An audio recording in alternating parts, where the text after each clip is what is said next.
Welcome back. You're still watching Business Morning on Channels Television, and today on the program we're looking at the MPC's decisions. We know that yesterday the Monetary Policy Committee ended its two-day meeting in Abuja, and one of the things that happened, and although most of the decisions that actually came out of that meeting came as no surprise to analysts, was the fact that the monetary policy rate was left unchanged at 12%, although some analysts felt that looking at the situation that we have in the market right now, that it should have been increased. But instead, we got an increase. The cash reserve requirement on public sector deposits was increased from 12 to 15%, but the cash reserve requirement on public sector deposits was left at 75%, even though most of them expected it to be increased to 100%. So we'll be looking at most of this the sessions that was reached and how the implication it has for the economy based on what is happening outside in most developed economies, particularly in the U.S. As you know, the U.S. Fed Reserve has begun to cut down on its bond buying program. The Federal Reserve is supposed to have a meeting later on this week, and there's a possibility that it's going to be cutting off another $10 billion from already $65 billion, what we have right now on its bond buying program. Well, to look at all of this, I'm being joined on the program by the Managing Director and Chief Executive Officer of Financial Derivatives Company Ltd, Mr. Bismark Rewane. Mr. Rewane, good morning. Thank you so much for coming this morning. Sure. Now, yesterday's decision by the Monetary Policy Committee, let's start with that. Did it come as a surprise to you? Surprise. I was surprised in the sense that they didn't go far enough. What didn't go far enough? In terms of the tightening.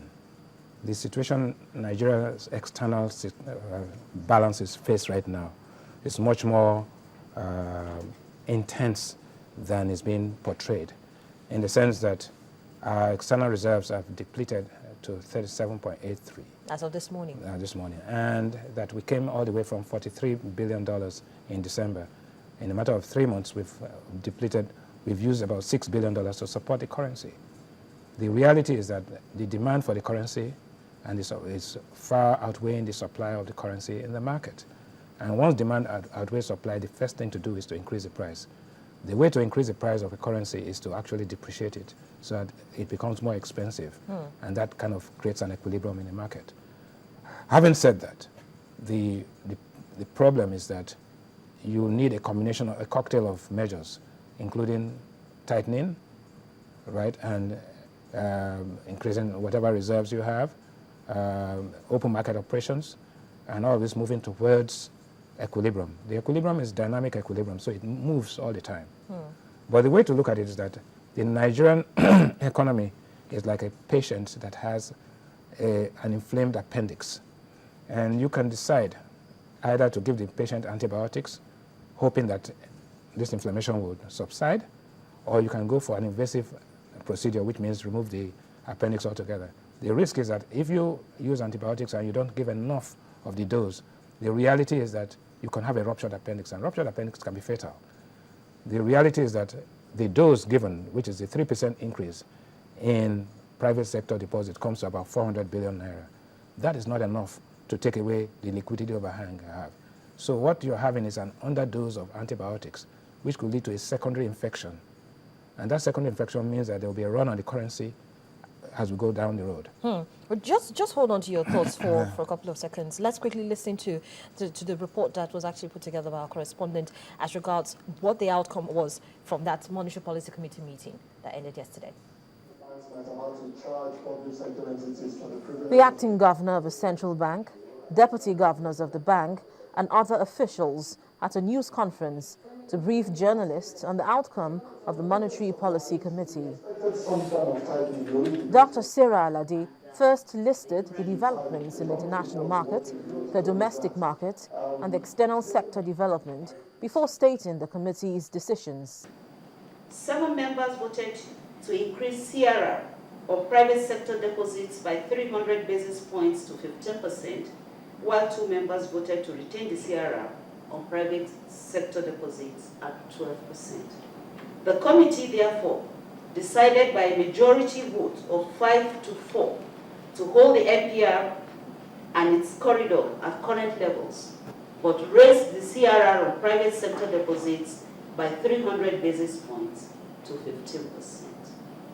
While inflation rate for the first quarter was put at 7.2%, members of the Monetary Policy Committee said food inflation may not grow beyond the current levels as it expects bumper harvest in 2014.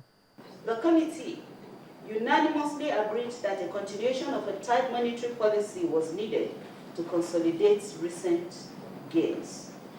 Recent resurgence of core inflation in spite of the downward trend in headline inflation reinforces this position.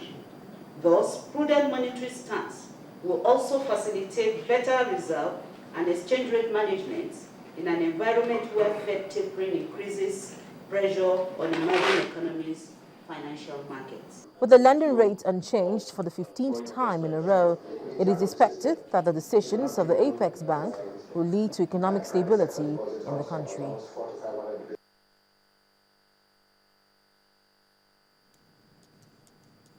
Well, it's still as regards that report that we're going to continue our conversation and looking at the Monetary Policy Committee's decision.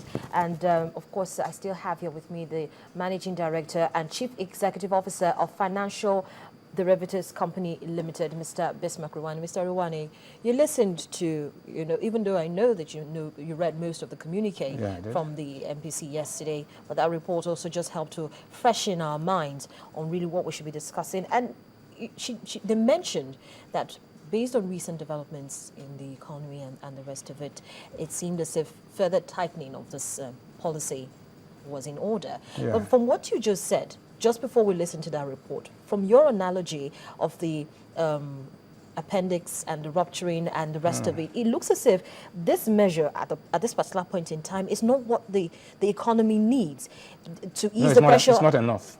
Okay. The point is that diagnosis is the same, right? The therapy is different and the prognosis will be different in the sense that, like I said, the diagnosis is that there's an inflamed appendix.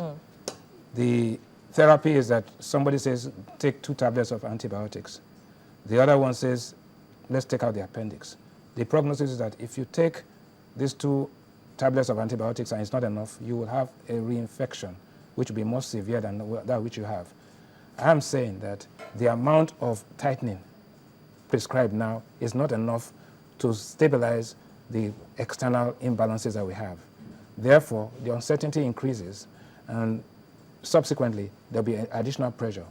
The point is that what time frame are you looking at? The horizon is that this is a caretaker situation. So can you stabilize things for 6 weeks and then after that, or 8 weeks, and then a new leader comes in?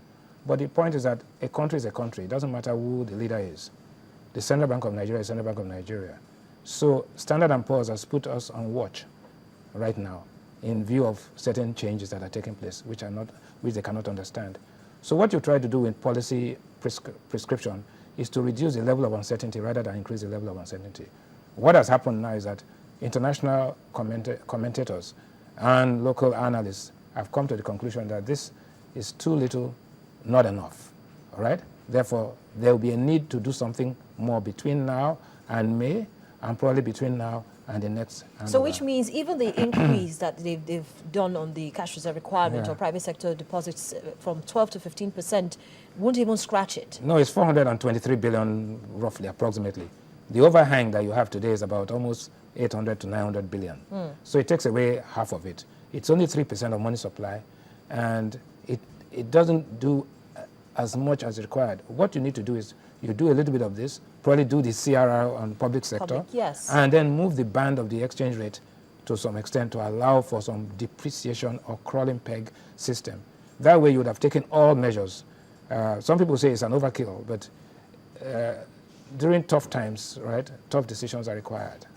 So looking at it now, definitely with this decision that they've made, they're going to be watching market variables to see how it reacts to this decision. So is there a possibility that they might have another meeting, probably because there's speculations that there might be an emergency meeting between now and May, when the next meeting is supposed to come up, especially if this measures that they've come up with, the market doesn't react positively to it, or for instance, no, definitely. You see, the last time we moved the MPR to 12%, that was 275 basis points. It was an emergency meeting in October 2012, I think it was. So you could have an emergency meeting. In any case, you can even adjust the exchange rate without having the ritual of a meeting. The central bank has the responsibility and the right and authority to move and adjust the exchange rate to create stability for the country. That's their mandate. But what is it that investors and the analysts are seeing? Because you see, they feel, that's the Monetary Policy Committee, feels that there isn't any need for them to move the rate, move the peg on the exchange rate. But economists, market watchers feel that now is the time for them to do that. So what are they working with? What are the parameters that the Monetary Policy Committee is working with that they don't see what the economists are seeing? You see what you want to see. Beauty is in the eyes of the beholder.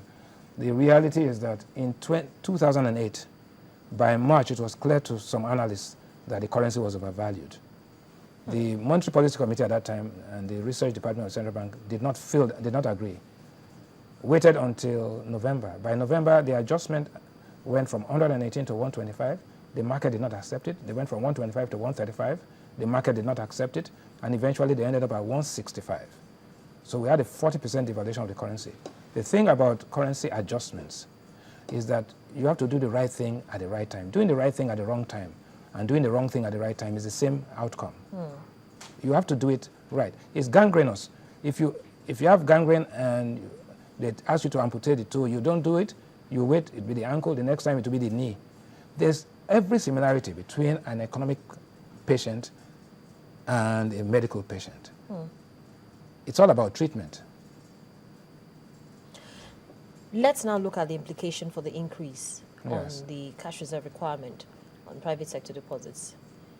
What is the implication? Because she says it's not going to affect lending rates, but some market watchers feel differently, that definitely lending rates are going to rise.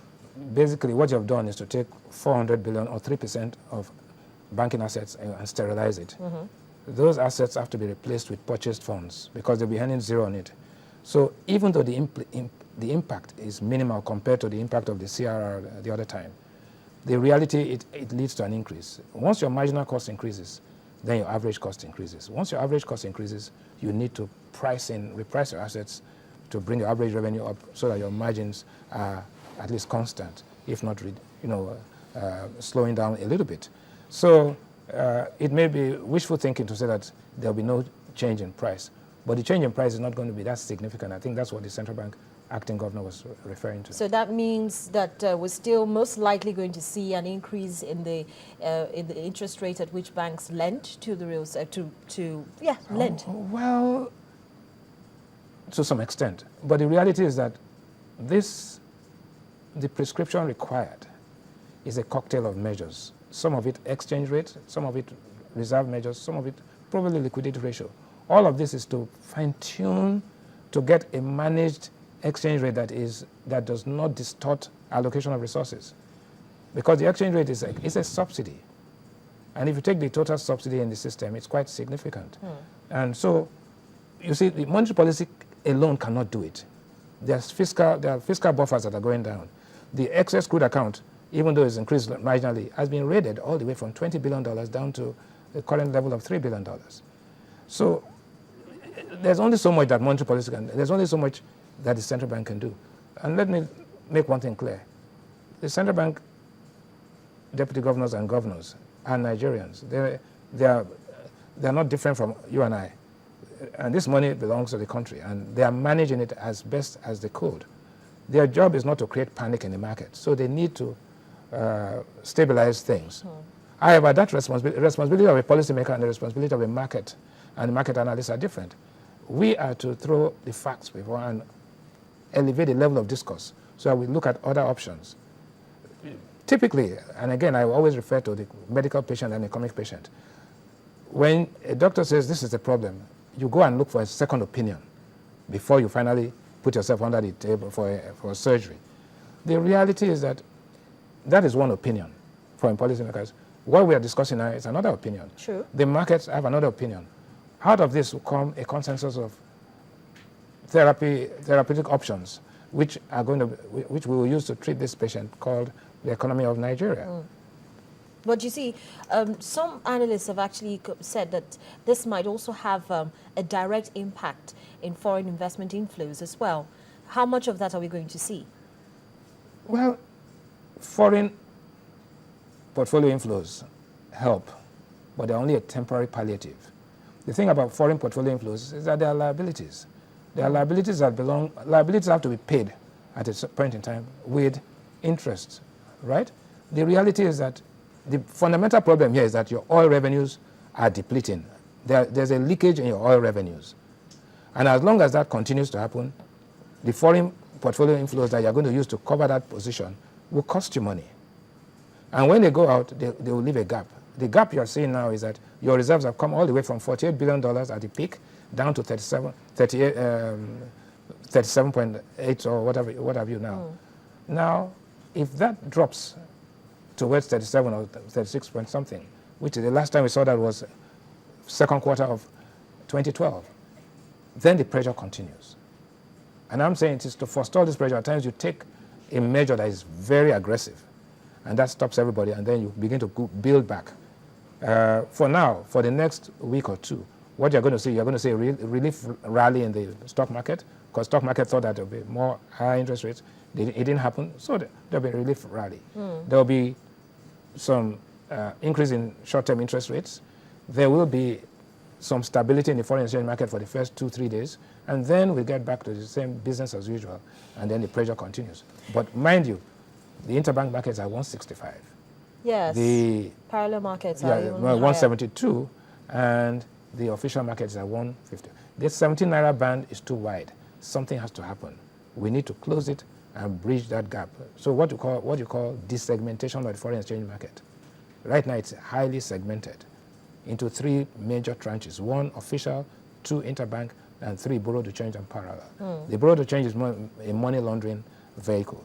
The interbank is a more reflection of reality, and the official rate is a rate at which the central bank is subsidizing the market. Well, let's quickly catch our breath and come back and continue this conversation. Sure. You're still watching Business Morning on Channels Television, and we're broadcasting live from Lagos, Nigeria. Today on the program, our conversation is centered around the recent decisions of the Monetary Policy Committee, and I've been having this conversation with the Managing Director and Chief Executive Officer of Financial Derivatives Company Ltd, Mr. Bismark Rewane. The conversation will continue in just a moment. Please join us again.